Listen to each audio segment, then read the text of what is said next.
Assalamualaikum warahmatullahi wabarakatuh. Shalom, Om Swastiastu, Namo Buddhaya, salam kebajikan untuk kita semua.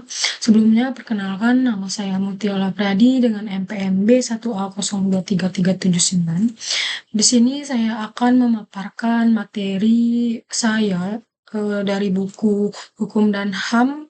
Ini bab 1 yang berjudul Hukum dan Demokrasi yang bersumber dari buku Aris Rio Agus Santoso SHMH dengan dosen pengampu saya, yaitu Bapak Asep Suherman, sebagai tugas akhir. Baik, langsung saja kita masuk ke dalam pembahasan negara hukum dan demokrasi, yang dimana pengertian dasar dari negara dan ada unsur dalam pembentukannya. Negara ini merupakan gejala dalam di kehidupan manusia, yang dimana ini terbentuk dari konstruksi sosial untuk mengatur pola dari hubungan antar manusia yang di dalam masyarakat terorganisir.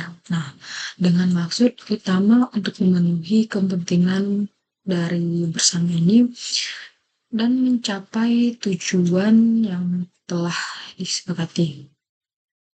Adapun menurut para ahli, di mana menurut Aristoteles adalah persekutuan dari keluarga yang desa gunanya ini memperoleh hidup yang layak. Tapi di sementara itu, adapun menurut para ahli lainnya, bagaimana ini mendefinisikan sebuah organisasi kekuasaan ini secara sederhana. Adapun unsur-unsurnya, pokok yang harus dimiliki dalam setiap negara di sini adalah mencakup ada 4 aspek, yaitu ada wilayah yang pastinya ada definite territory, adanya populasi atau population atau rakyat, yang dimana adanya pemerintahan government, dan yang paling fundamental di sini adalah yang memiliki kedaulatan atau sovereignty Adapun konsep negara hukum evaluasi berdasarkan istilahnya. Negara hukum ini atau yang kita kenal dengan istilah Rechtsstaat. Rechtsstaat di dalam tradisi Eropa. Nah, di sini ada pun continental atau the rule of law yang dimana tradisi Anglo-Saxon adalah konsep negara yang dimana seluruh tindakan yang dijalankan oleh sebuah penyelenggara negara di sini harus berdasarkan pada aturan dan sesuai dengan hukum yang berlaku. Nah, yang dimana istilah ini mulai berkembang besar pada sekitar abad ke-19, yang dimana konsep negara hukum ini menempatkan hukum sebagai panglima tertinggi yang memastikan bahwa tidak ada satupun individu atau lembaga yang berada di atas hukum tersebut. Nah, adapun negara hukum menurut tokoh klasik yang dimana menurut Plato negara hukum ini adalah negara yang memiliki cita-cita leluhur yang mengajar kebenaran, adapun kesusilaan, keindahan, dan keadilan. Sementara itu, filsuf klasik Aristoteles ini yang mendefinisikan negara hukum sebagai negara yang berdiri di atas hukum secara konkret yang bertugas menjamin keadilan bagi seluruh warga tanpa terkecuali. Nah, dari perspektif ini dapat disimpulkan bahwasannya esensi dari negara hukum ini adalah yang penyelenggara kekuasaan. Adalah penyelenggara kekuasaan pemerintahannya yang didasarkan pada kedaulatan hukum atau yang biasa kita sebut adalah supremasi hukum, dan yang di sini bertujuan utama ini untuk menjalankan kewajiban dan kepastian hukum. Adapun ciri-ciri klasik dari the rule of law itu AFDC ini menguraikan 3 ciri penting dalam tahapan negara hukum yang biasanya lebih dikenal dengan istilah the rule of law. Nah, di sini terdapat beberapa ciri. Yang pertama, ada ciri utamanya itu ada supremasi hukum. Supremasi hukum ini biasa kita sebut supremasi of law, yang berarti di sini tidak boleh ada kesewenang-wenangan atau biasanya itu dalam bahasa hukum itu arbitrasines, dan seseorang ini hanya boleh dihukum jika ia secara jelas yang melanggarkan hukum. Adapun yang keduanya ini persamaan di hadapan hukum, yaitu equality before of the law, yang menjamin kedudukannya ini sama di depan hukum. Dan ini nih bagi seluruh rakyat dan pejabat. Adapun yang ketiganya yaitu jaminan proses hukum atau due process of law, yaitu yang dimana terjaminnya hak-hak manusia dalam undang-undang dan keputusan dalam berpengadilan. Adapun selanjutnya yaitu ada ciri-ciri hukum yang menurut Komisi Internasional ahli modern. Itu the International Commission of Jurists yang menyederhanakan ciri-ciri negara hukum ini menjadi 2 poin dasar, yaitu yang pertama ada negara hukum ini harus tunduk pada hukum, dan yang kedua ini pemerintah itu harus menghormati hak-hak individu. Dan adapun selain itu para alim modern ini seperti ada Jimli Asidiki dan konsep pemilu. yang menekankan adanya perlindungan terhadap hak asasi manusia ini. Adapun pemisahan dan pembagian kekuasaannya antara lembaga negara ini pemerintahan yang berdasarkan pada peraturan atau legalitas dan adanya peradilan peradilan administrasi yang bebas. Dan di sini tidak memihak sebagai penopang negara hukum. Adapun prinsip-prinsip hukum oleh Brian Tamanaha ini, membagi konsep rule of law ini ke dalam dua kategori besar, yaitu ada formal substansif, yaitu salah satu bentuk formalitas hukum yang dibahas adalah rule by law, yang dimana bukan sebagai rule of law ini, yang dimana hukum ini hanya difungsikan sebagai instrumen tindakan pemerintah yang sangat disukai oleh penguasa karena menawarkan kepastian dan prediktabilitas tinggi, yang meskipun hanya sebagai kekuasaan belakang. Adapun selanjutnya yaitu ada aspek formalitas hukum yang dimana kita biasa sebut yaitu ada formal legality. Lebih lanjut, Tamanani juga membahas formal legality yang memiliki ciri-ciri spesifik. Yang pertama ada prinsip prospektivitas yang biasa disebut rule written in defense, yaitu tidak boleh berlaku surut atau retroaktif. Selanjutnya ada bersifat umum, berlaku untuk semua orang. Dan jelas bersifat relatif, prediktabilitas hukum yang diutamakan. Nah, di sini aspek ini penting dalam menjamin bahwa hukum ini dapat diprediksi dan dipatuhi oleh masyarakat. Adapun visi substansif negara hukum dan hak individu ini, dalam pandangan substansifnya, adapun konsep negara hukum ini tidak hanya berfokus pada bentuk formalitasnya saja, tetapi juga pada isinya.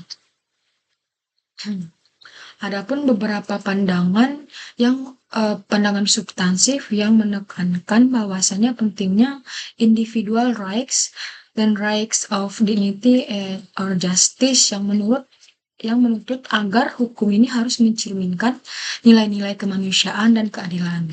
Adapun terdapat pula konsep social welfare yang menuntut adanya kesetaraan substansif atau substantif equality, yang dimana kesejahteraan dan pelestarian komunitas.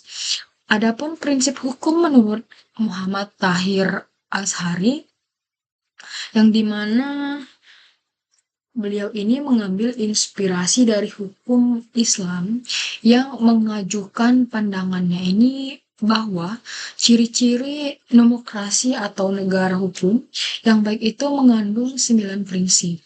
Di antaranya adalah salah satu prinsip kekuasaan sebagai amanah.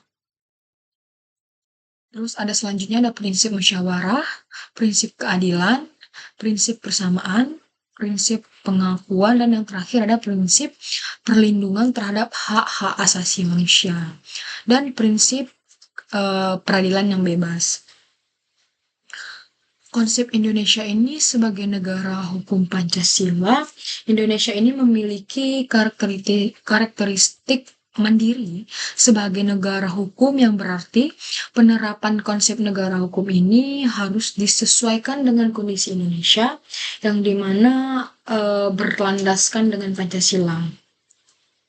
Pada akhirnya konsep negara hukum Pancasila ini bertujuan untuk mewujudkan tata kehidupan negara yang aman, tentram, tertib, sejahtera. Di mana konsep ini secara khusus menekankan pada upayanya mencapai keserasian, keseimbangan, keselarasan, serta antara kepentingan per orang atau individu. Dengan kepentingan kelompok atau yang kita sebut masyarakat. Yang kedua, kita akan membahas demokrasi.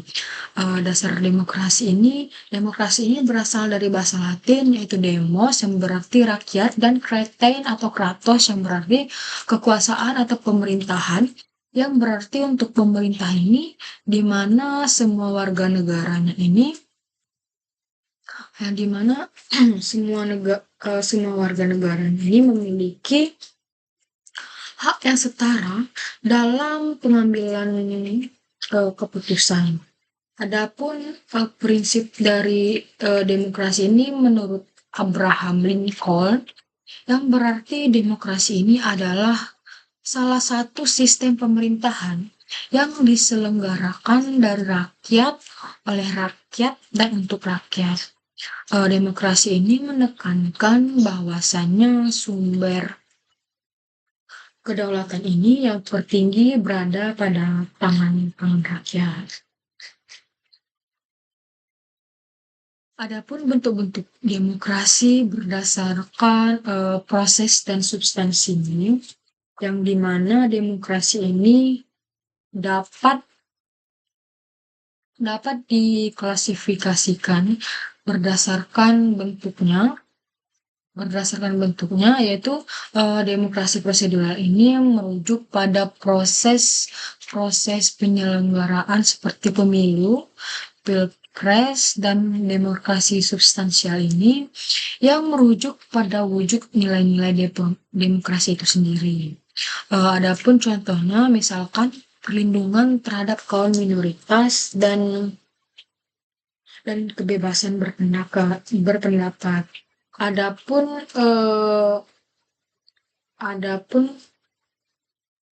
dalam prosesnya ini, demokrasi langsung ini yaitu masyarakat ikut rembuk dalam kondisi tersebut atau dalam kejadian tersebut. Dan adapun demokrasi secara tidak langsung, ini kebijakan ini diputuskan oleh lembaga perwakilan rakyat. Klasifikasi demokrasi ini berdasarkan ideologinya. Demokrasi ini juga diklasifikasikan berdasarkan ideologinya. Demokrasi liberal ini merupakan kebebasan individu untuk berkompetensi dan membatasi kekuasaan negara. Yang dimana sebaliknya demokrasi sosial ini yang menekankan mekanisme komunalisme rakyat, di mana hak-hak individu ini ditekankan demi kepentingan umum dan peran negara dominan dalam mengurangi kesenjangan sosial. Selanjutnya adalah demokrasi Pancasila sebagai corak individu. Bentuk demokrasi yang paling sesuai dengan Indonesia dan menjadi ciri khas adalah demokrasi Pancasila, yang penerapannya ini berlandaskan nilai-nilai Pancasila. Selanjutnya yaitu ada landasan utamanya adalah sila keempat, ini menekankan pada musyawarah untuk mencapai mufakat.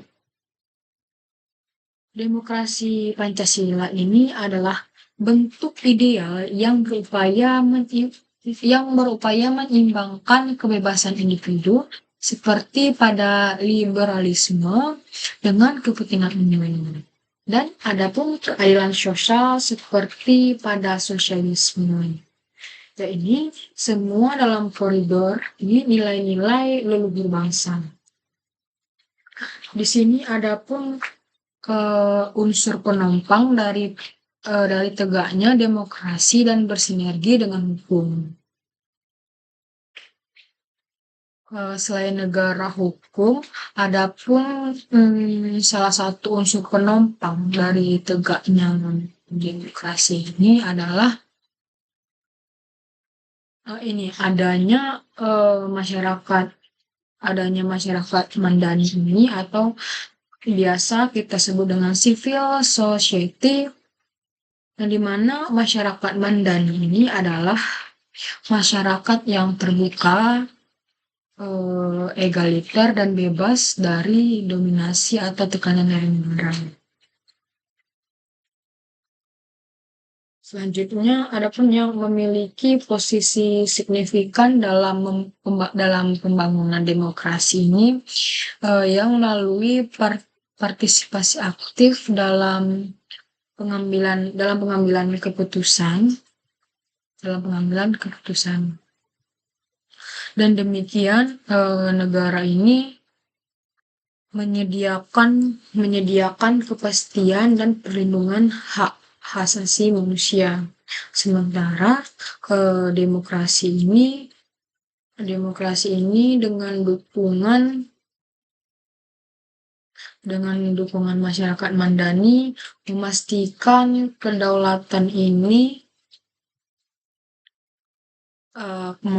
kedaulatan rakyatnya ini akan terrealisasikan untuk membentuk bersinergi sebagai mutlak dan terwujudnya tujuan negara.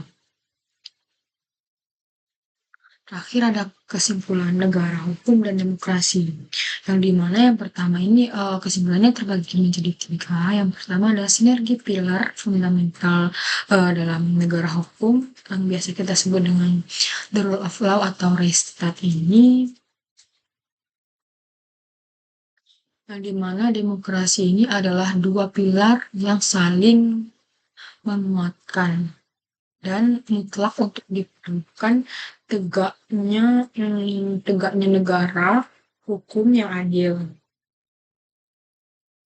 dan akan negara ini memastikan adanya supremasi hukum serta persamaan di depan hukum yang menjamin kepastian hukum dan perlindungan hak asasi manusia. Sementara itu, demokrasi ini akan memastikan bahwa misalnya ada kekuasaan ini berasal dari rakyat dan digunakan untuk rakyat, yang memberikan legitimasi pada hukum itu sendiri. Demokrasi ini tanpa hukum akan menjadi anarki, dan hukum tanpa demokrasi ini akan menjadi otoriter. Yang kedua, ada konsep negara hukum Indonesia ini yang menganut konsep negara hukum Pancasila yang bersiri khas mandiri dan tidak hanya berfokus pada formalitas hukum saja, tetapi juga pada substansial keadilan dan tujuan untuk mencapai keselarasan, keseimbangan dan keserasian antara pentingnya kepentingan individu ini dan kepentingan masyarakat, yang merupakan ciri-ciri fundamental negara hukum ini untuk mencakup perlindungan hak asasi manusia, pemisahan kekuasaan, dan pemerintahan yang berdasarkan peraturan yang berlaku. Yang terakhir ada demokrasi Pancasila dan peran masyarakat Mandani. Bentuk demokrasi yang sesuai bagi Indonesia adalah demokrasi yang landasan utamanya itu adalah musyawarah, yaitu sila keempat, yang dimana demokrasi yang ideal ini tidak hanya dilihat dari proses atau prosedural saja seperti pemilihan umum dari tahun ke tahun, tapi juga dari nilai-nilai yang terwujud atau substansial seperti perlindungan minoritas dan keadilan sosial. Pilar ini nantinya ditegakkan oleh partisipasi aktif seperti masyarakat Mandani tadi yang telah saya jelaskan.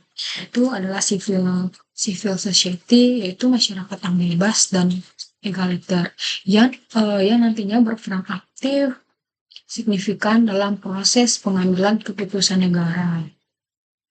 Nah, baiklah, itu saja penyampaian pemaparan dari saya dari bab 1, judul bukunya itu Hukum dan Hak Asasi Manusia, yang bersumber pada buku Aris Priambosantoso SMH, bab 1 tentang hukum dan demokrasi.